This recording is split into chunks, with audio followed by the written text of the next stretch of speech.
Well, good morning and welcome back to another week on the plot. It's nice and early, it's a rather overcast day. We've had a little sprinkling of drizzle, but still no rain of any significance for quite some time. And actually I think today promises to brighten up a bit. So, a busy time for me at work. The caravanning is kicked off again after the summer holidays. We don't go away in a caravan during summer holidays. I find as I get older, other people's children irritate me more and more. So we don't go away, it gets busy. But that's up and running again now. We're into September. Work is quite busy. So when I get on here, there's lots to do. So I find myself burning the candle at both ends. And we'll talk about that a bit later on. So what have I been doing on the plot in the last week? I've done a bit of fine tuning with my compost heaps, and actually in the dark while I've been up here waiting for dawn, I've been sawing bits of plywood to create a lining for one of the compost bays, and I'll show you what's going on down there in a few minutes. So yeah, I've done a lot of work on the compost heaps, and I've moved one heap, turned it into another bay. That's always a physical job. I've written out my new schematic for next year's crop rotation. My plan of the site and what goes where, and the paths that go across the plots are topped with slabs that I got from a very generous customer, and of course they're sat on chippings from last year, and as you all know, the chippings eventually compost down and sort of disappear into the ground. I don't know where they go, but they've gone, and it leaves the cross paths very low. And I know, inevitably October will start the flooding on this whole site. It does every year, and so that's coming. And so what I'm busy doing, it's a laborious, boring physical job, but it's a necessary one, is we've got quite a few couple of piles of chippings that have been dropped off recently by landscape gardeners, and so I'm importing that with the wheelbarrow, lifting the slabs, laying the new chippings, which gives me a chance to take out the weeds that grow through them inevitably, and then lay the slabs back, and it's raising each one of those cross paths about 6 to 8 inches. Inevitably they'll drop as the season moves on, but it's a job that's worth doing to keep me dry and above the water in the coming winter.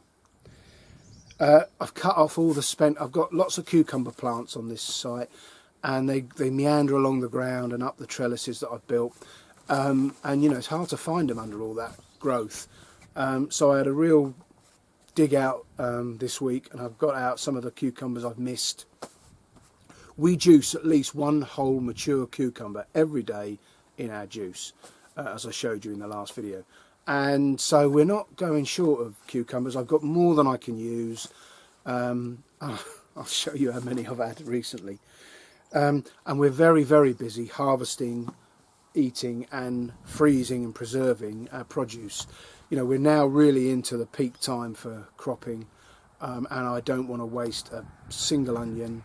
We went down to my parents yesterday and took a little or a large trug of produce for them. It's always nice to give your produce to other people. Everybody is always appreciative of it. So yeah, we took some down, but yeah, at home we're busy, and the freezers are all full. And so as something comes out, so for example today's Sunday, so we'll have a dinner with all our vegetables, something else will go in that small space and repack it. So we're very busy cropping and harvesting. Oh, and I've now moved into the onions are drying out nicely now, and so as they the ends of them go rather crispy and dry, then I'm peeling them all the waste off and preparing them for storage. That's quite a time consuming job, but it's a necessary one to make sure again that we don't lose any of our crops. Yeah, so, and hoeing and weeding, as crops are moved out it exposes more soil, and of course inevitably even with my best intentions the weeds develop between the beds and the plants. And I'm going to hopefully get the netting off 2 of the brassica beds today and just give them a tidy up, remove all the lower leaves and hoe between the cabbages, etc. So yeah, that's a busy job. So yeah, welcome along. while the wind is fairly low, let's have a quick brief walk around the plot. So these cucumbers, this large bucket,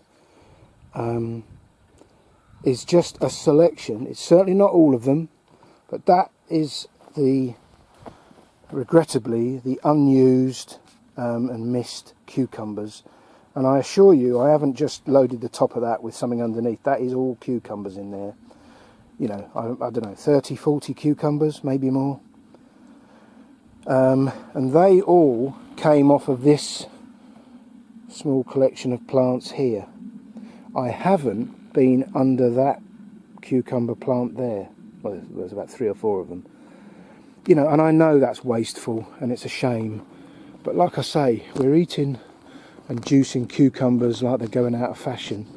I'm not taking them to the shop because I just don't think aesthetically they're of a standard that people would buy. Anyway, I've harped on enough about cucumbers. So initially back in the spring, you may remember if you've watched me for some time that I was slightly concerned that the butternuts weren't developing. I had trouble getting them to germinate this year. Then I did manage to get some to, you know, I had to do another resowing, and they seemed very, very slow.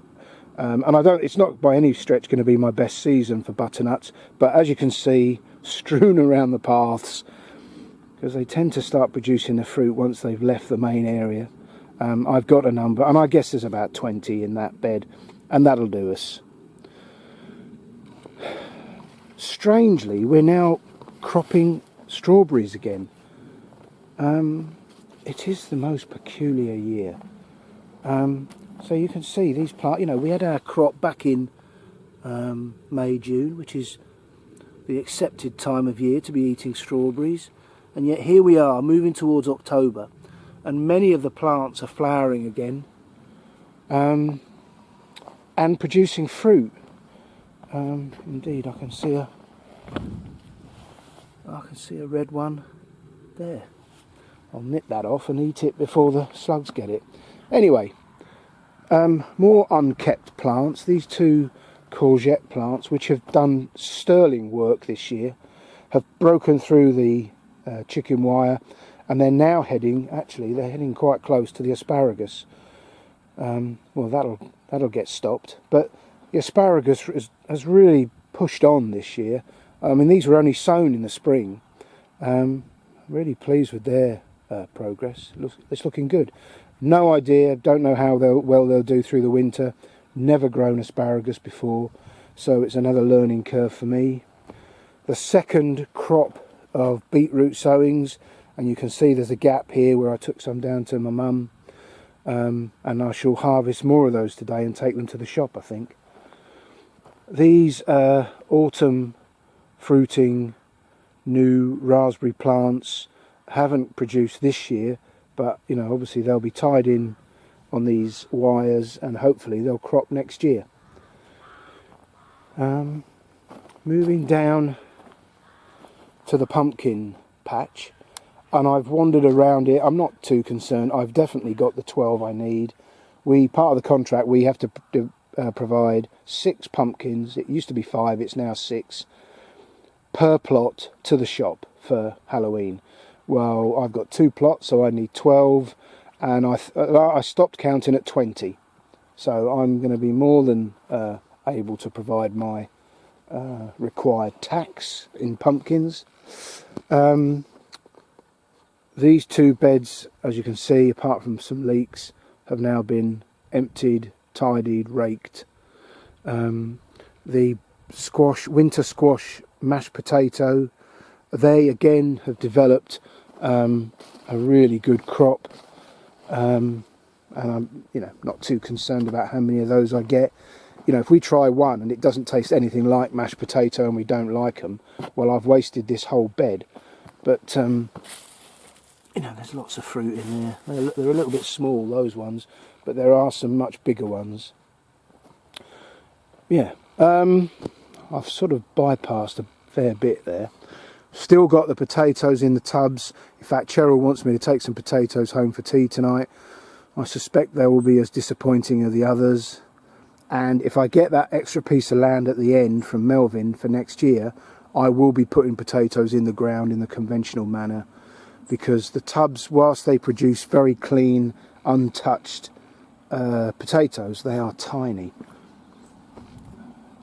It may just be this year, I don't know. Anyway, the French beans have gone over now, and they're all a bit big and tough, so I don't suppose we'll crop anymore. I'll have a look at that today, and if they're not up to it, if they're finished, they'll come out and go in the compost heaps. More pumpkins, and then these tomato plants, money maker. Not a sign of blight on them, whilst all the others were devastated, and they're fantastic. And we're making tomato, Cheryl's making loads and loads of tomato soup, tomato sauce. It's all getting frozen and eaten. Fantastic. Brussels sprouts, pushing the net upwards, looking good for this winter. And I'm pleased to report that the green curly kale has gone beyond any damage that the caterpillars could do, and they're looking fantastic in there. And that needs a bit of weeding. Whether I get around to that today, I don't know. So, to the compost heaps, as exciting as it sounds. This is my conventional compost heap. As I reap the green waste, it all goes in there. I just dump it in, and that's what it produces. It's okay, but I wouldn't use that to top dress a bed, and I do want to end up no dig. It's an aspiration, not quite the reality yet. So I've already done it with the bed here. I'll empty the bed. The bay, that bay was emptied this week, and these two beds here were dug out, the rough compost was put in the bottom, and then it was all raked back over just to raise up the levels and improve the beds. And I'm going to do the same with this one. This is going to be dug into a bed when a bed becomes available, and it will raise the level, and it will improve the quality of the soil in the end, I hope.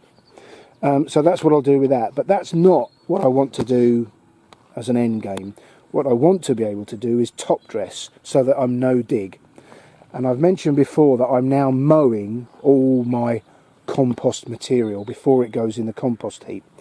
And as it says here, this is my working heap. This is where all my stuff goes. It was started in April, and it was turned this week. So this stuff at the top was on the bottom, and this is just since April. And look at that. What a difference to that. So that is definitely working. It is worth the effort, and I will persevere. So this is what I've thrown in the bay this week.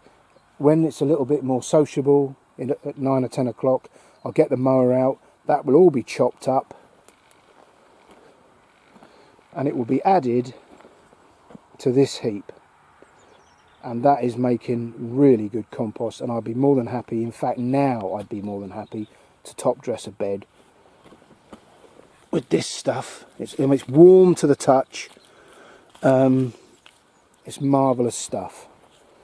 Now, I said about improving, and I apologise for going on so much about compost. It's not the most exciting subject, but actually it's probably the most important subject on an allotment if you want to grow the biggest and the healthiest and the most nutritious vegetables.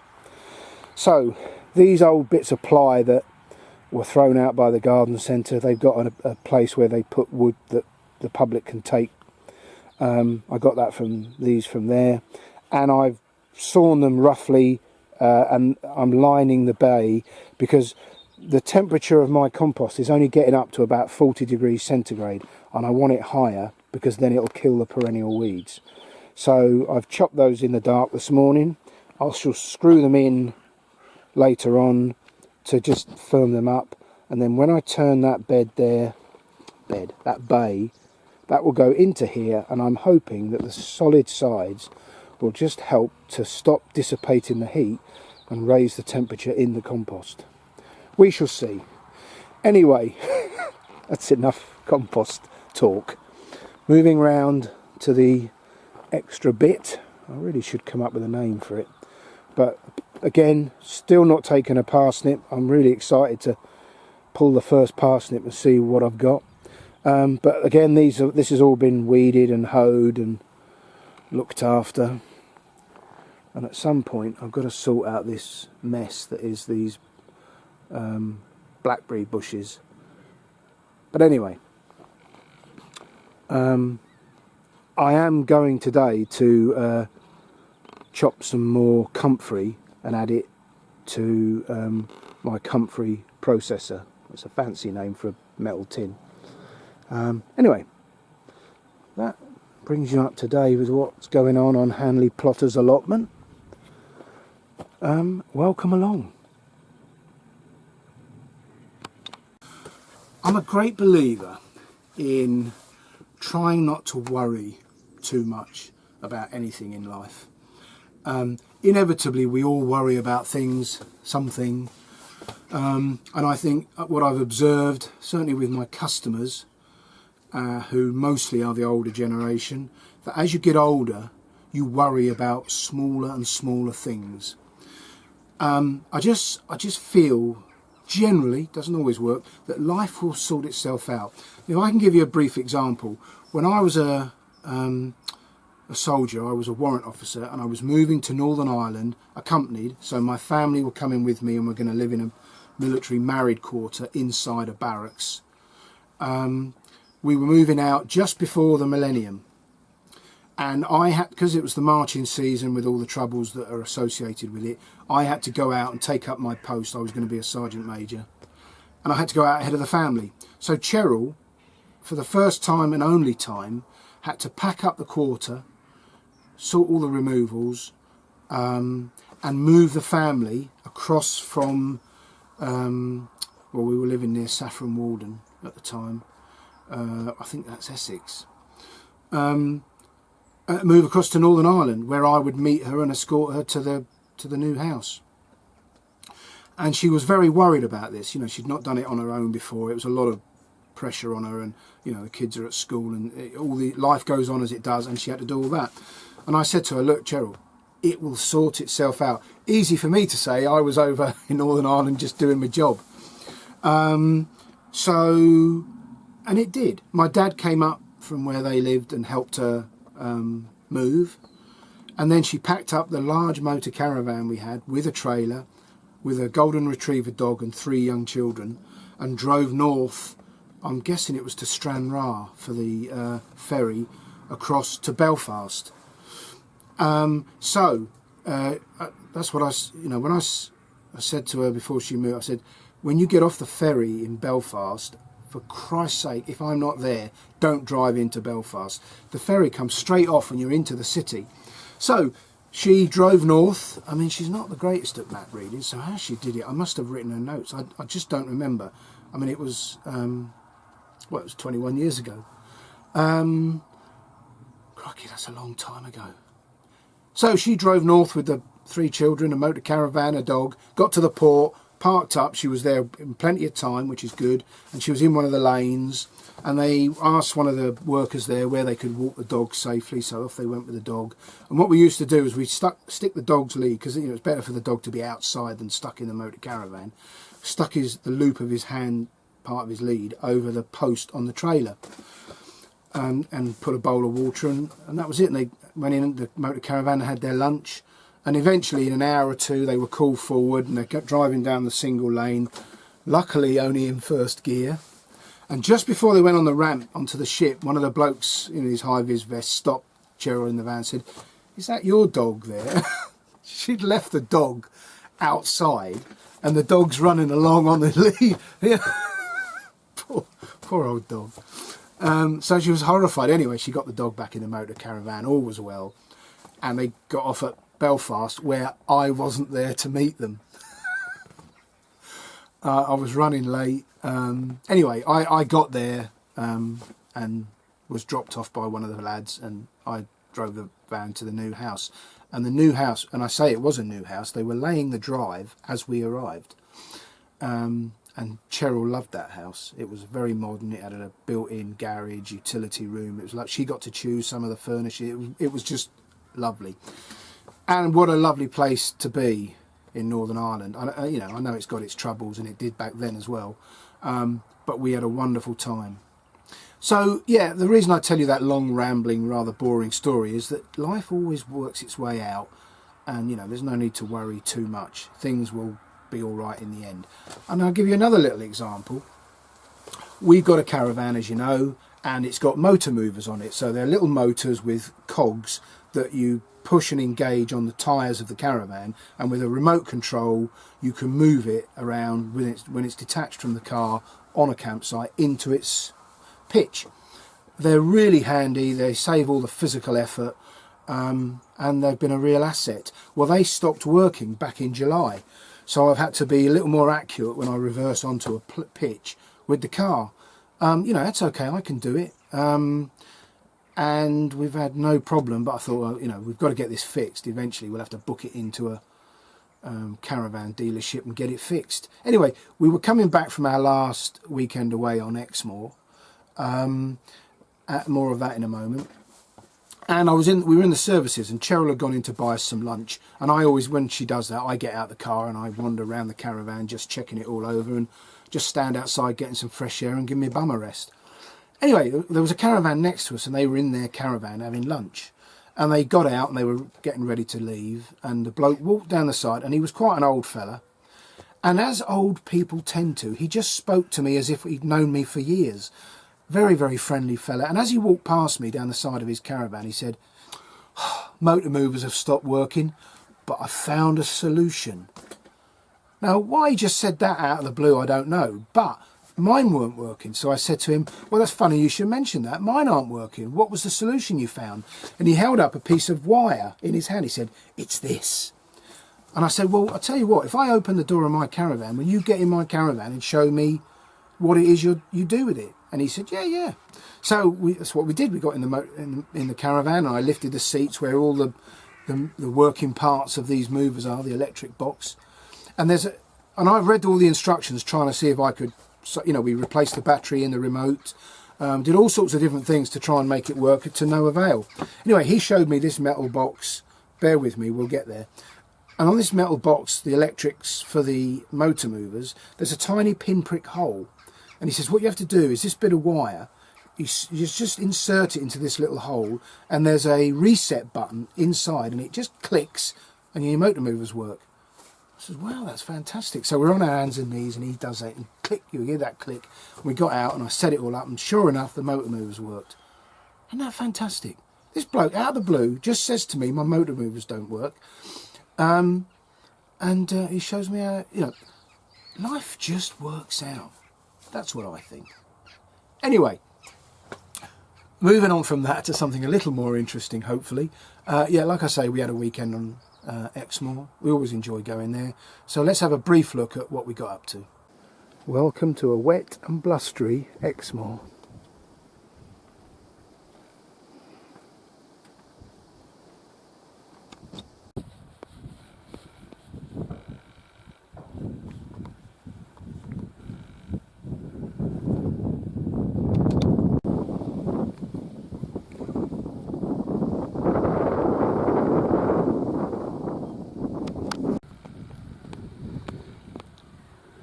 Hoping to find a bench in the churchyard at Molland.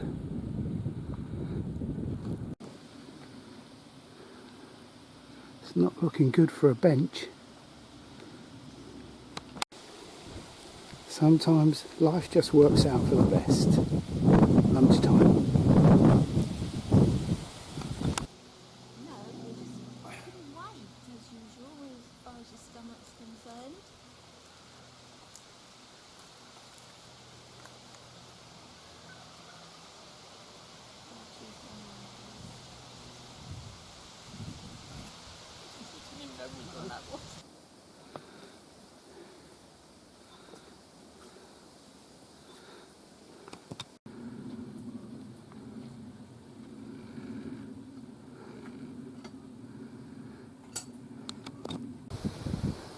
They've stopped running now, they've seen us.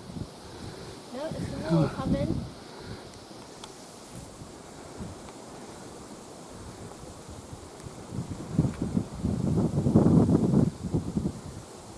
There's one bringing up the rear. Oh, two. Do you see that other one the other side of that? Look. Yeah. Oh.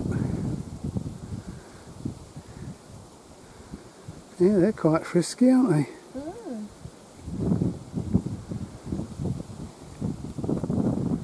Bold there.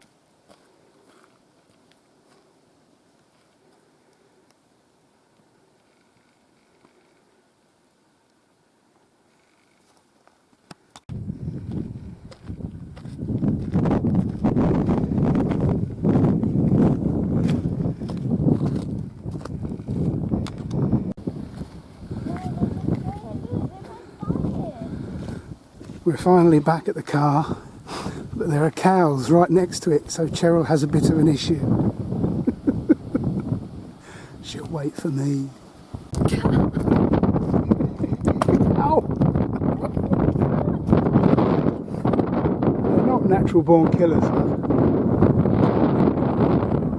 Oh yeah, look. Ready to pounce.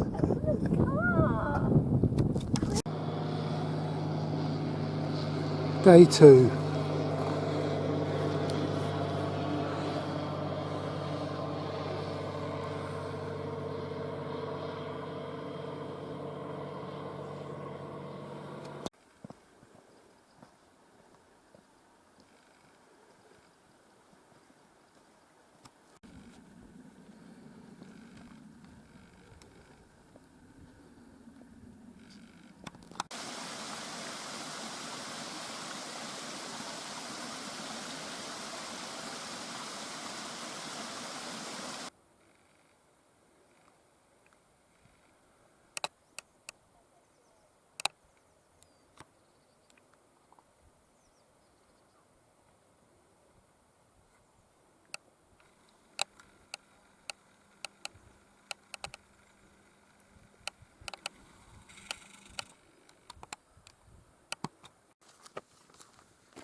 Well, as always happens, at some point on the walk, Cheryl insists that we do a killer hill. No, she doesn't.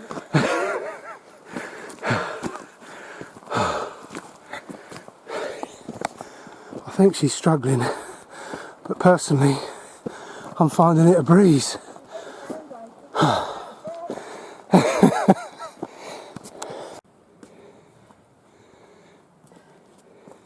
You stop videoing, you're dying. I'm back to the car, thank goodness.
Okay, nice new load of comfrey loaded up, chopped up.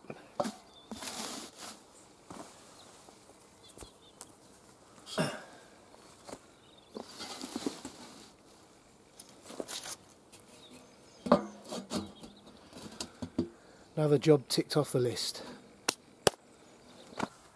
I've had a couple, only a couple, but I have had a couple of new subscribers, and as always is the way, as a couple more people subscribe, a couple unsubscribe. Don't know why. Nobody's ever said. Well, one person has, but we won't go into that. Yeah, we'll move along. My mum's, I do all this. If you don't know, if you've just, recently joined the channel, I don't just talk about allotments because, you can only do so much about growing fruits and veg. And I like to include a bit of UI, useless information. And my mum sent me an article. It's only small, but she said you might find this interesting. You might not. So thanks, Mum. And I'm going to read a bit of it.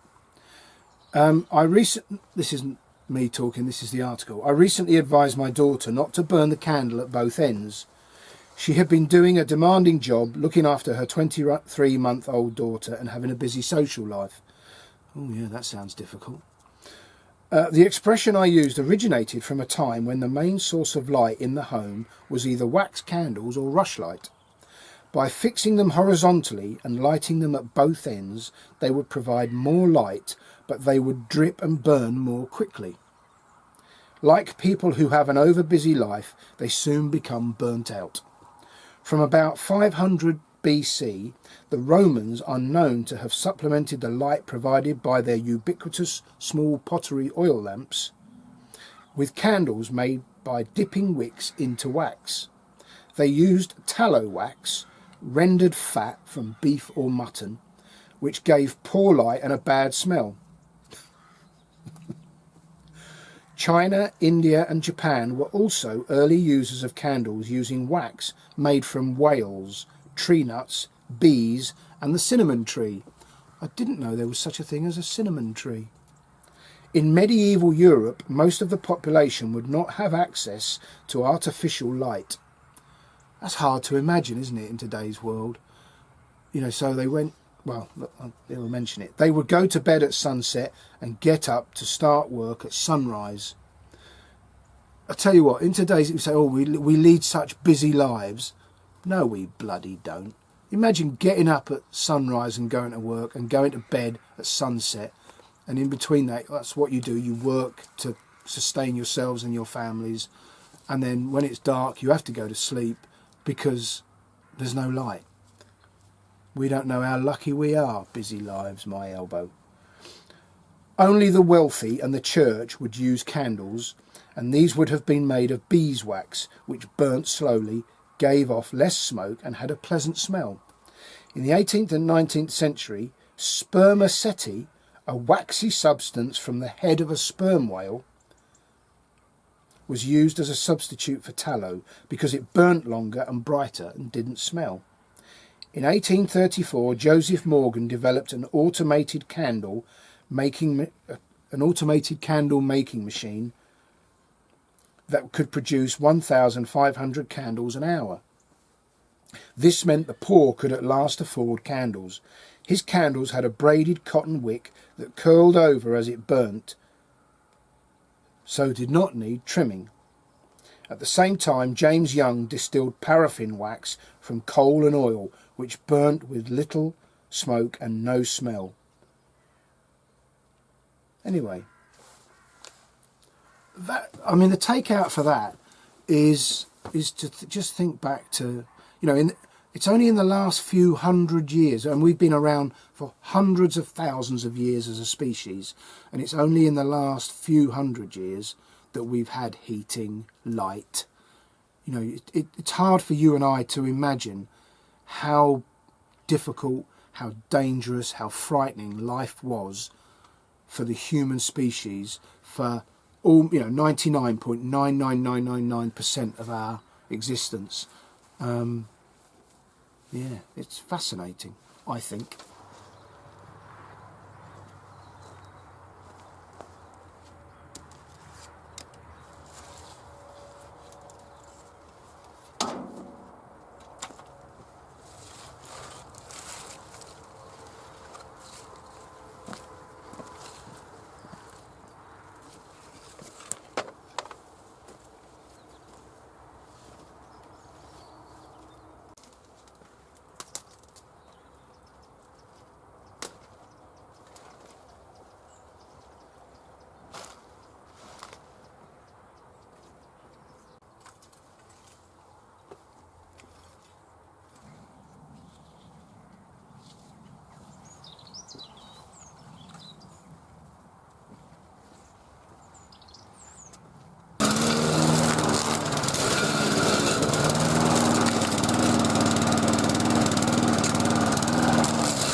lunch appropriately is made from the produce of the allotment, onion soup.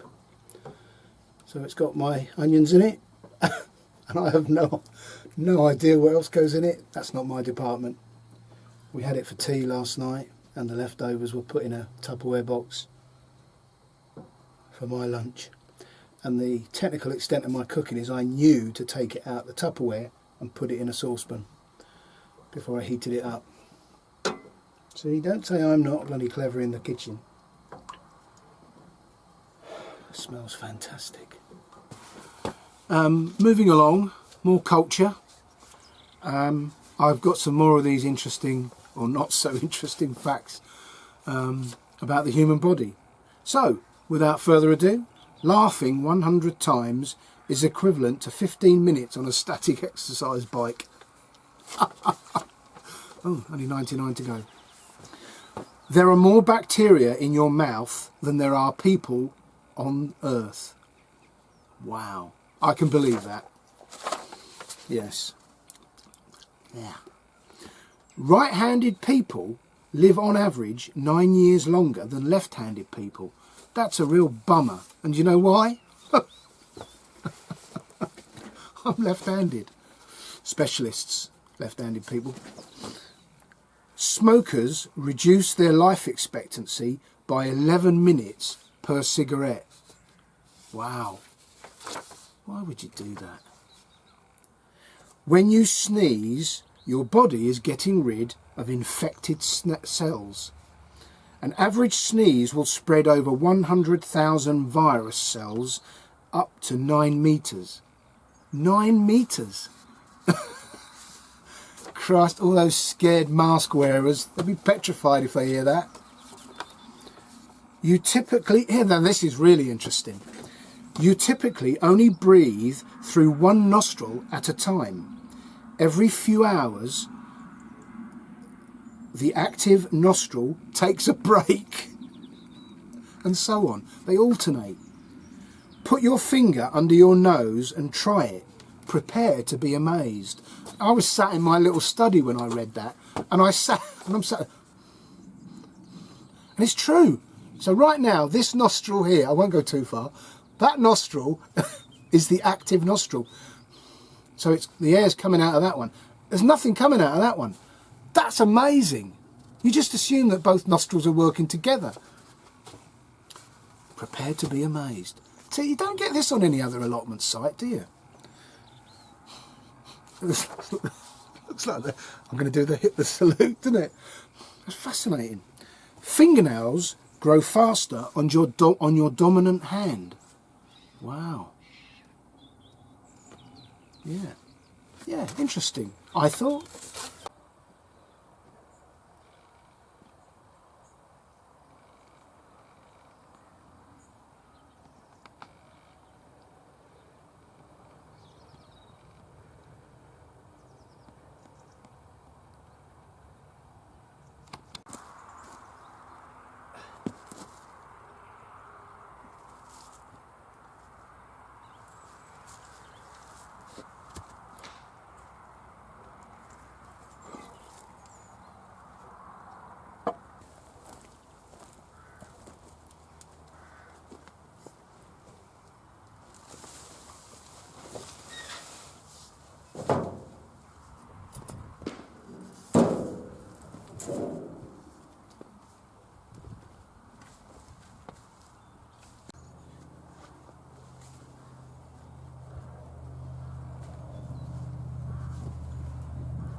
Well, that's the harvest today. I have to say, of all the crops I grow, cauliflower gives me the most satisfaction when it turns out like that. That is a thing of beauty. So very happy with that lot.